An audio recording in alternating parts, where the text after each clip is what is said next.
Hello बच्चों, कैसे हो आप? सब बढ़िया। चलो, उम्मीद करते हैं आपका सब बढ़िया होगा। चलो, और आज हम लोग देखेंगे लेक्चर नंबर 4 क्वाड्रेटिक इक्वेशंस का, जिसका टॉपिक है श्रीधराचार्य मेथड या फिर क्वाड्रेटिक फार्मूला मेथड का यूज करके हम लोग कैसे क्वाड्रेटिक इक्वेशन को सॉल्व करते हैं, जिसका नाम है श्रीधराचार्य मेथड या फिर क्वाड्रेटिक फार्मूला मेथड। अच्छा, बहुत तेजी से आपको हम दिखा देते हैं कि अभी तक आपने क्या क्या पढ़ा है ना। चलो, एकदम शुरुआत से दिखा दे रहे हैं। देखो, सबसे पहला लेक्चर जो था क्वाड्रेटिक इक्वेशन का, है ना। सबसे पहला जो टॉपिक्स हम आपको बताए थे कि क्या क्या टॉपिक्स है, तो 4 टॉपिक्स था कि इंट्रोडक्शन करना था क्वाड्रेटिक इक्वेशन का, तो वो लेक्चर नंबर 1 में ही हो गया था। फिर हम लोग देखे थे कि सॉल्यूशन करना किस मेथड से, फैक्टराइजेशन मेथड से, ये लेक्चर नंबर हमारा 2 था। अच्छा, इसके जस्ट बात था नेचर ऑफ रूट्स, यानी रूट्स का नेचर कैसा होगा, यानी रियल नंबर होगा या नहीं होगा, अगर रियल नंबर होगा तो इक्वल होगा या अनइक्वल होगा। ये लेक्चर नंबर हम 3rd में देखे थे। और आज है हमारा लेक्चर नंबर 4, जिसमें हम सॉल्यूशन करेंगे क्वाड्रेटिक, है ना, क्वाड्रेटिक इक्वेशन का, किसके द्वारा, श्रीधराचार्य मेथड या फिर क्वाड्रेटिक फार्मूला मेथड से। तो आज ये हमारा लेक्चर नंबर 4। तो एक ऑलरेडी हम 1 2 3 टॉपिक्स डिस्कस कर चुके हैं। आज हमारा टॉपिक्स नंबर है 4, जिसका नाम है कि solution of a quadratic equation, है ना, विद द हेल्प ऑफ किसके, श्रीधराचार्य मेथड या फिर क्वाड्रेटिक फार्मूला मेथड्स। देखो, बहुत ही इजी है। देखो, इसमें ना 3 स्टेप सॉल्यूशन होता है। इसमें 3 स्टेप में आप सॉल्यूशन कर सकते हैं। सबसे पहले क्या करना है, पहले जो गिवन है, जैसे एक कोई भी गिवन क्वाड्रेटिक इक्वेशन है, जैसे ax² plus bx plus c equal to कितना, 0। तो सबसे पहले ये हो गया। अच्छा, अब इसमें हमको क्या करना है, स्टेप 1।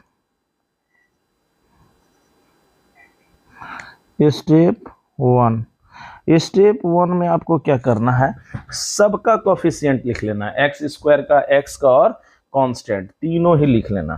तो राइट द कोफिशिएंट,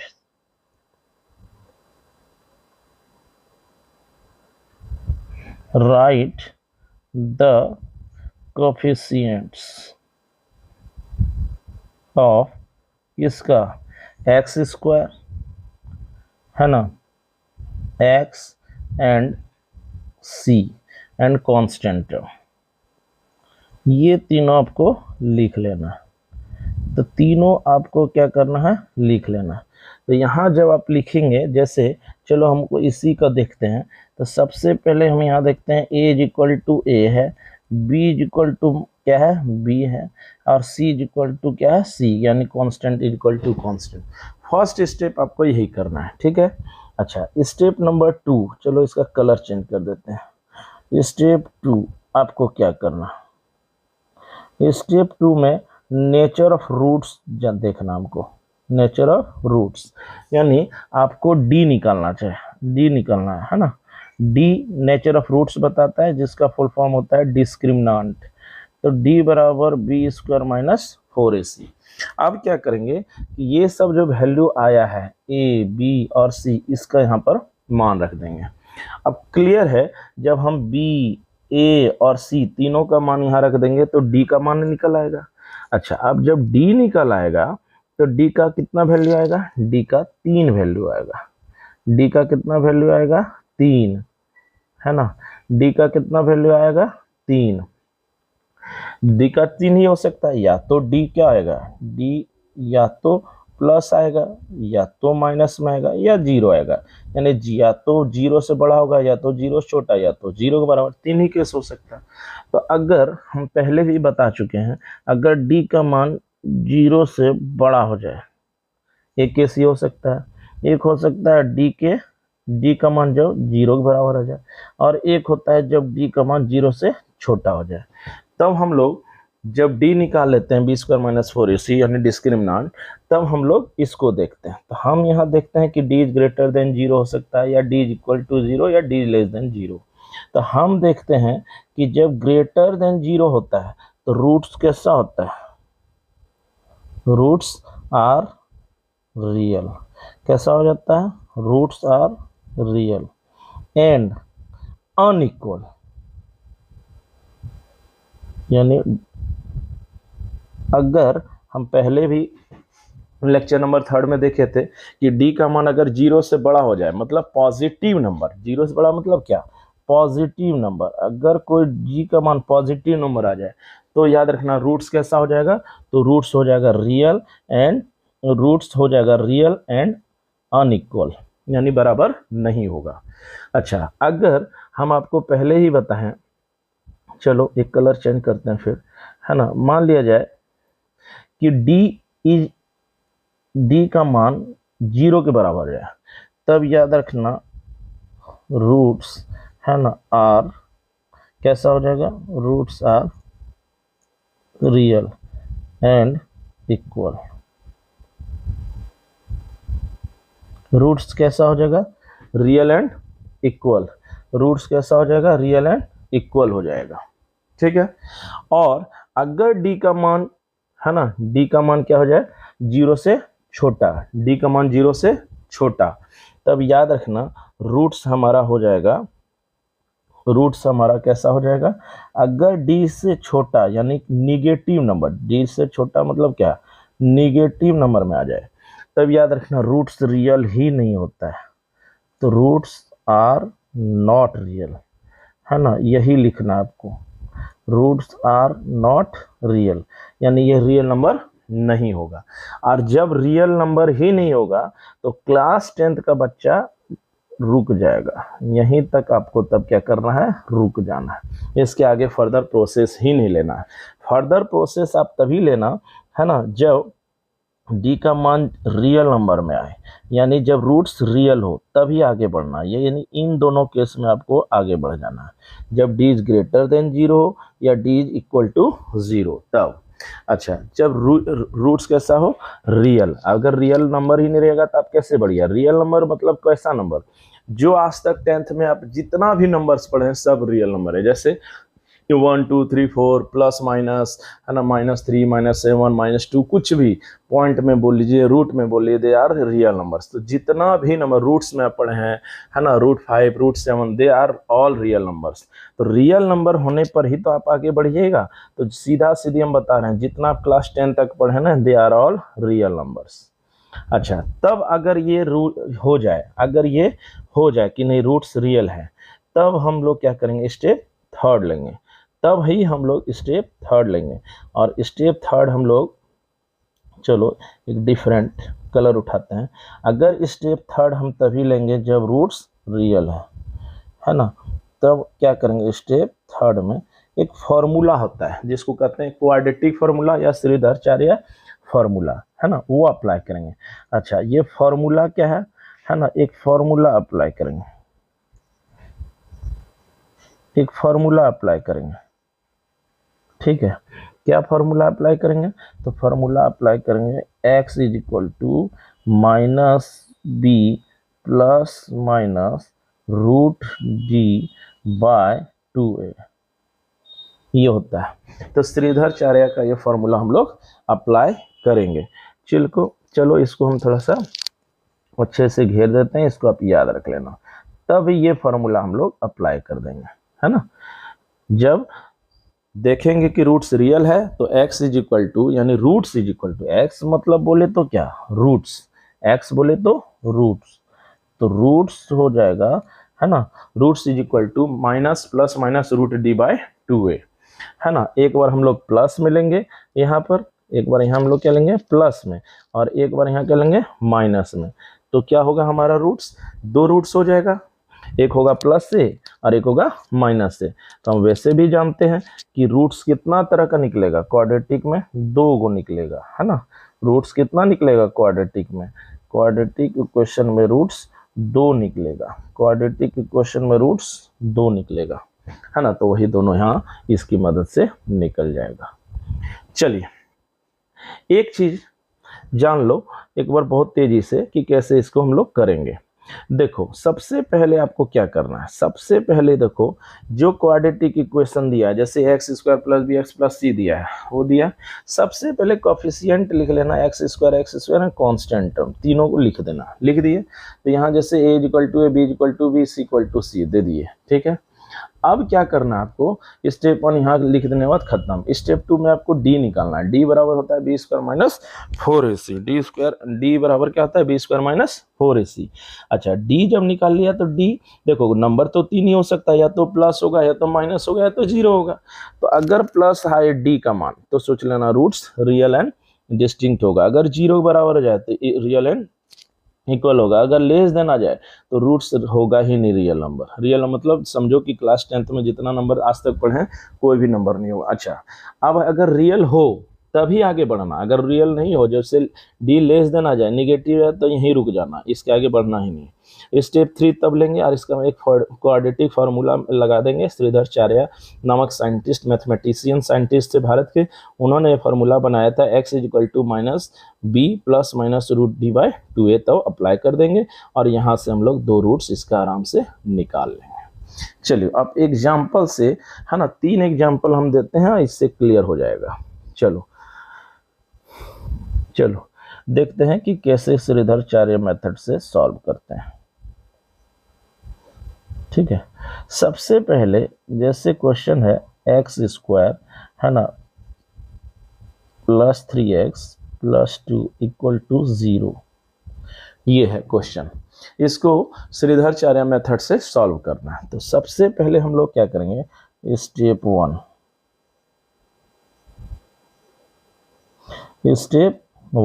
हम लोग कोफिशिएंट लिख देंगे। तो एक्स स्क्वायर का कोफिशिएंट 1 है, एक्स का कोफिशिएंट 3 है, अच्छा सी का कोफिशिएंट 2 है, लिख देंगे। अच्छा, ई लिख देने के बाद आपको क्या करना है, सीधा सीधे इसका निकाल लेना है डी। डी बराबर होता है बी स्क्वायर माइनस 4ac, है ना। अब यहाँ क्या करेंगे, एक का स्क्वायर माइनस 4 गुना 1 गुना, है ना, 4ac, ये ठीक है। बी स्क्वायर है यहाँ कितना, बी स्क्वायर है यहाँ 3, तो 3 का स्क्वायर माइनस 4ac, हाँ ठीक है। अब हम लोग क्या देखते हैं कि 3 या 9 हो जाएगा और 4 2 जा 8, तो कुल मिला के हमारा कितना है, ये 1। इसका मतलब है कि d इज इक्वल टू 1। हम यहाँ देखते हैं कि d का मान यहाँ क्या होता है, 1 से 0 से बड़ा है। तो जब 0 से बड़ा है यानी 1 है, तो रूट्स कैसा होगा, तो रूट्स होगा रियल एंड अनइक्वल, है ना। तो हम लिखेंगे since d is greater than 0, 0 से बड़ा मतलब positive, since d is greater than 0, so, है ना, रूट्स आर कैसा हो जाएगा, roots are real and distinct कहो या फिर अनइक्वल कहो। डिस्टिंक्ट मतलब ये होता है अनइक्वल, अलग अलग, है ना। तो so roots are real and unequal. अब ये हम लोग कर देते हैं स्टेप 2 से। अच्छा, स्टेप 2 में हमको पता लग गया कि रूट्स कैसा होगा, तो रूट्स होगा रियल। अच्छा, अब है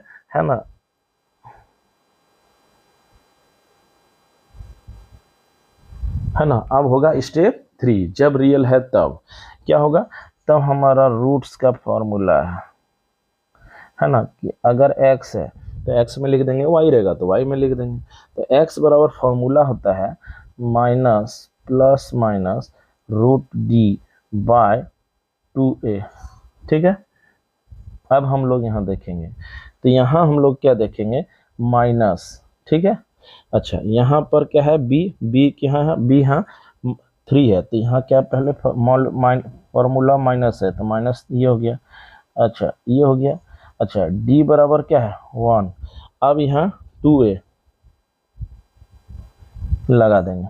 अब हम लोग क्या करेंगे, हम ये हो गया 2, ठीक है। अब हम लोग यहाँ कितना देखते हैं कि -3 + 1/2, और एक क्या होगा, एक प्लस में लेंगे, एक क्या लेंगे, माइनस में लेंगे, कर देंगे।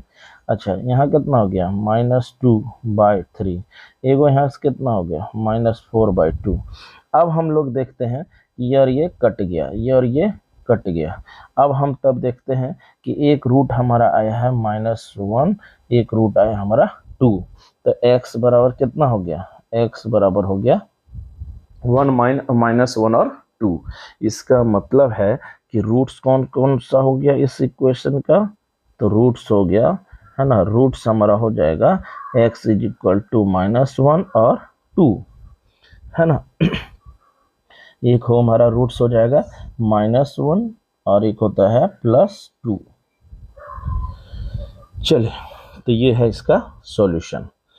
तो ऐसे ही करते हैं। स्टेप 1 में देखो कोफिशिएंट लिख लिए हैं, है ना। स्टेप 2 में डी का फॉर्मूला डिस्क्रिमिनेंट वाला बैठा दिए हैं। जब देखते हैं डी इज ग्रेटर देन 0 तो हम देखते हैं रूट्स रियल है। अब रूट्स रियल है तो फिर फॉर्मूला अप्लाई कर देते हैं स्टेप 3 में। अब वहाँ से एक्स का मान हम लोग निकाल लेते हैं। चलो एक एग्जाम्पल और देखते हैं, एक एग्जाम्पल और, एग्जाम्पल नंबर 2। यहाँ हम लोग देखते हैं इसका मान। यहाँ पर है क्वेश्चन x², है ना, -2x अब +1 = 0। ठीक है, देखो स्टेप 1 एच पर इट इज, जैसे करते हैं वैसे ही करना, इसमें इजी है एकदम, है ना। ये है x = a = 1 और b = कोफिशिएंट क्या है, कोफिशिएंट देखो -2 है तो x के साथ जो है वो कोफिशिएंट होता है तो -2। अच्छा c बराबर कितना है 1, तो ये हो गया हमारा स्टेप 1,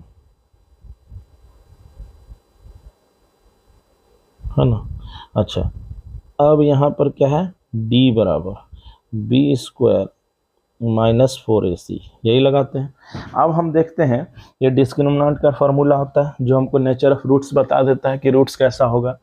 अब हम जब यहाँ मान सबका रखते हैं तो b बराबर आता है -2 का होल स्क्वायर -4 × 1 × 1। हम देखते हैं कि 4 -4, यहाँ हम देखते हैं कि ये दोनों कट गया तो कितना हो गया 0। तो कुल मिलाकर हम देखते हैं कि रूट्स जो होगा कैसा होगा, अब पता चल जाएगा। देखो d = 0, तो हम देखते हैं कि रूट्स यहाँ पर, यहाँ चूंकि इक्वल है तो हम लोग क्या जानते हैं, इक्वल होने पर रूट्स कैसा होगा, है ना, रूट्स कैसा होगा, रियल एंड इक्वल होगा। सिंस d = 0 ये लिख देंगे, सो है ना रूट्स आर रियल एंड क्या होगा, equal. So roots are real and equal हो जाएगा। अच्छा अब हम लोग जब देखते हैं कि रूट्स जब रियल हो तभी स्टेप 3 लेना है, तो हम लोग देखते हैं स्टेप 3। अब यहाँ पर हम लोग क्या करेंगे, फॉर्मूला अप्लाई करेंगे क्वाड्रेटिक का। ये होता है -b ± √b/2a होगा। अच्छा यहाँ b का कोफिशिएंट का मान कितना है, यहाँ पहले माइनस, अब b कोफिशिएंट यहाँ -2 है, b के जगह पर कौन है -2। अच्छा यहाँ ±√d 0 है और 2, अच्छा a के जगह पर यहाँ कौन है 1 है, a के जगह पर कौन है 1 है। अब हम देखते हैं कि इसका एक मान तो माइनस प्लस हो गया, एक हो गया 0 और एक हो गया 2। अब एक बार हम लोग प्लस लेंगे, एक बार हम लोग माइनस लेंगे, तो यहाँ हम लोग देखते हैं, है ना, ये होगा। एक बार हम लोग देखते हैं कि ये हो गया, अब बटा 2 हो गया। अब हम लोग देखते हैं 2/0 यानी 2। अच्छा यहाँ क्या होगा 2, यहाँ क्या होगा 2, अब यहाँ और यहाँ कट गया और यहाँ कट गया। अब क्या हम देखते हैं कि इसका मान हो गया 1, इसका मान 1, यह हो x, तो x का मान निकलना ही तो कहलाता है रूट्स। तो रूट्स हमारा निकला 1 और 1, 1 और 1, तो 2 रूट्स निकल गया। अच्छा रूट्स ऐसा होता है कि इसके जगह पर यहाँ पर अगर इस इक्वेशन में रख दोगे तो सेटिस्फाई कर देगा, है ना, तो उसी को रूट्स बोलते हैं। ये सब हम ऑलरेडी डिस्कस कर चुके हैं। अच्छा, एग्जाम्पल 2 हो जाने के बाद एक लास्ट एग्जाम्पल लेते हैं हम लोग, example number third. Example number third ये है x square plus x plus 1 equal to 0, है ना। अब देखो फिर वही करेंगे, सबसे पहले हम लोग कोफिशिएंट लिखेंगे स्टेप 1 में, है ना। स्टेप वन में हम लोग क्या देखते हैं, एक्स ए इक्वल टू ये, फिर क्या लिखेंगे 1, सी इक्वल टू भी क्या 1, तो ए बी सी तीनों का मान 1 1 1। अच्छा, अब है कि स्टेप टू हम लोग देखते हैं कि डी बराबर निकालेंगे तो बी स्क्वायर माइनस 4ac। अब हम यहाँ देखते हैं तो निकलता है एक का स्क्वायर -4 इंटू 1 तो यहाँ हम लोग देखते हैं कि निकलता है 1 - 4 यानी निकलेगा कितना -3। तो हम लोग देखते हैं कि डी का मान फाइनल कितना है -3। अच्छा, अब क्या है स्टेप, देखो जब d लेस देन 0 हो जाए, d लेस देन 0 यानी निगेटिव आ जाए, तब हम लोग जानते हैं कि रूट्स कैसा होगा, रूट्स रियल होगा ही नहीं। तो हम लोग यहाँ एक लाइन लिख देंगे और रुक जाएंगे, जब रियल होगा ही नहीं तो 10th में रुक जाना। Since d is less than 0 यानी निगेटिव है, सो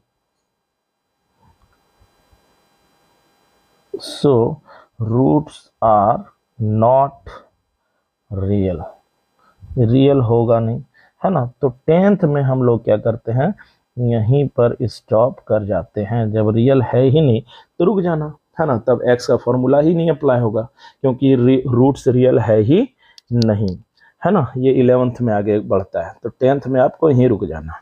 तो देखो तीनों एग्जाम्पल से हम क्लियर किए कि आपको कैसे निकालना है। एक बार हम एग्जाम्पल नंबर 1 जब ले रहे थे तो उसमें दिखा है कि रूट्स हमारा डी का मान कैसा आया, तो डी का मान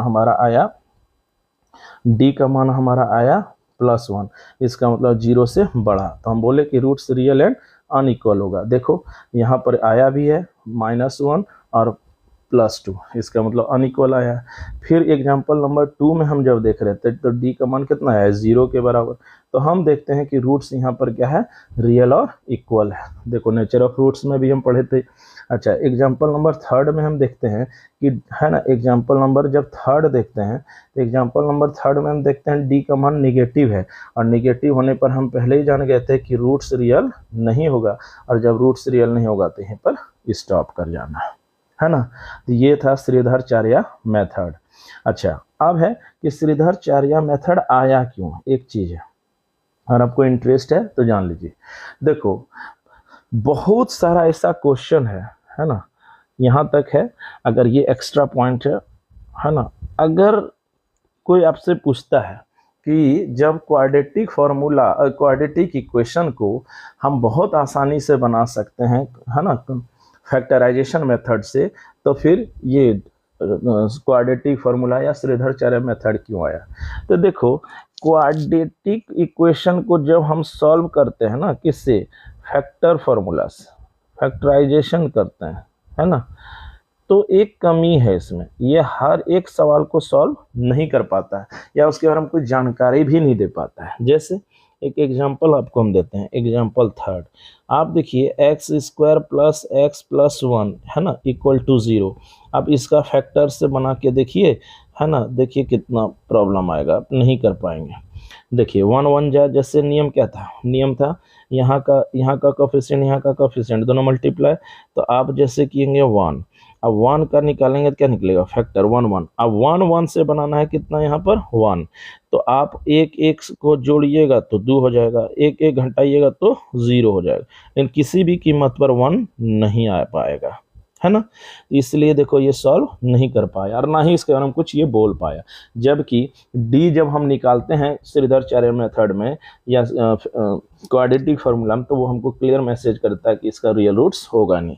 एक और एग्जांपल है इसी का, है ना, x², बहुत फेमस है, x² - x + इक्वल टू 0। जब इसका डी आप निकालिएगा ना, तो आप देखिए ये भी माइनस आएगा, इसका मतलब ये भी रियल रूट्स नहीं होगा। लेकिन फैक्टर से जब हम करने लगते हैं फिर तो सेम है, है, देखो ये और ये मल्टीप्लाई होगा फिर तो वही 1 है। अब 1 से हमको लाना है कितना, 1 -1, तो ये संभव ही नहीं है कि दोनों से -1 लाया जा सके। तो ये एक बहुत बड़ा लिमिटेशंस है किसका, क्वाड्रेट, ये बहुत बड़ा लिमिटेशंस है फैक्टर फार्मूला का, फैक्टराइजेशन से। तो फैक्टर से कर पाना हर एक सवाल का नहीं हो पाता है, और क्यों नहीं हो पाता है इसका भी आंसर नहीं दे पाता है। लेकिन देखिए क्वाड्रेटिक फार्मूला जो होता है ना, श्रीधराचार्य मेथड, ये सब जानकारी दे देता है ना। तो चलो आज के वीडियो में इतना ही, पूरा थ्योरी सेक्शन खत्म हो गया क्वाड्रेटिक इक्वेशन का। अब हम एनसीईआरटी का पूरा सॉल्यूशन करेंगे, पूरा A to Z, एक एक सवाल हम उठाएंगे एक्सरसाइज का, है ना, और उसको सॉल्व कर देंगे। आपको कहीं भी कोई परेशानी हो तो आप उन सारे वीडियोस को देखिए। अच्छा, इस पूरे टॉपिक का जितना हम थ्योरी किए हैं ना, ये सेम एज इट इज जैसा है ये पीडीएफ आपको अवेलेबल मिल जाएगा, है ना। हम लिंक डिस्क्रिप्शन में दे देंगे और इसको आप ले सकते हैं। इसमें से अगर आपको फिर भी कुछ उतारना हो तो उतार भी सकते हैं, ठीक है। तो चलो आज के लिए इतना ही। वीडियो चैनल को लाइक करना, सब्सक्राइब करना, और जितना ज़्यादा हो सके शेयर करना, और कमेंट करना ना भूलना। कमेंट जरूर करो, इससे मोटिवेशन मिलता है, और कोई कमी रहता है तो बताओ, उसमें सुधार करेंगे। चलो आज के लिए जय हिंद, जय भारत।